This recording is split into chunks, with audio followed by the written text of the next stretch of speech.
তো আজকে আমরা কোনখানে যেতেছি জানতে হলে পুরো ভিডিও দেখতে থাকো। Let's go. Hey guys, back to my other blog. তো গাইস, এখন বাজে 6টা। তো আজকে সকাল সকাল ব্লগ করার একটা কারণ আছে, কারণ আজকে সকাল সকাল দাদা যেতেছে বাড়িতে। তো দাদারা স্টেশনে ড্রপ করতে যেতেছি। আর দেখো কি পরিমাণে বৃষ্টি আইছে, সকাল থেকে বৃষ্টি হইতেছে। তো গাড়ি তো 7টার সময়, আর এখন 4:30টার মতো বাজে। তো দেখো দেখতে দেখতে আয়া বললাম। তো আজকে কষ্ট লাগতেছে যে দাদা যাবো গা। তো তোমরা যারা যারা চিনো অবশ্যই কমেন্টে জানাবে এটা কোন স্টেশন।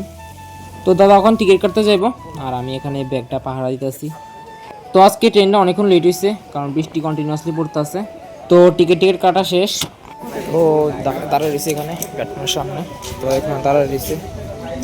তো কবে যে আমরা আবার মামার বাড়ি যেতে পারুম এটি ভাবতেছি, কারণ 1 বছর উপর হয়ে গেছে গেছি যে আমরা। তো দেখো দেখতে দেখতে ট্রেনটা আয়া পড়লো। তো 2 মিনিট দাঁড়াবে শুধু। তো ধরো গাড়িতে টিকে গেছে।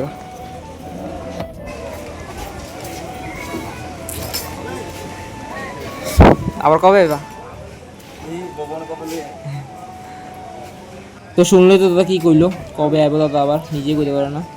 তো অ্যাকচুয়ালি দাদা প্রত্যেকবার যে আইয়ে ইমার্জেন্সি প্ল্যান করে আইয়ে, 4 দিন আগে প্ল্যান হয় আইবো বললা। তো দাদাও গেল গা দাদার বাড়িতে, আর আমিও যেতেছি গা আমার বাড়িতে। बात तो सही है. টিচার টিচারও নাই। তো গাইজ এখন বাজে 1টার মতো, আর দেখো কি পরিমাণ অন্ধকার করে রাখছে। ভালোই বৃষ্টি আইবো মনে হয়।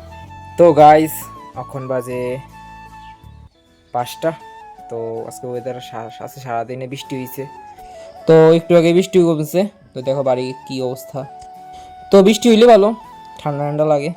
তো ঠিক আছে, আজকে একটু পর্যন্তই, দেখা পরের ভিডিওতে। Thank you.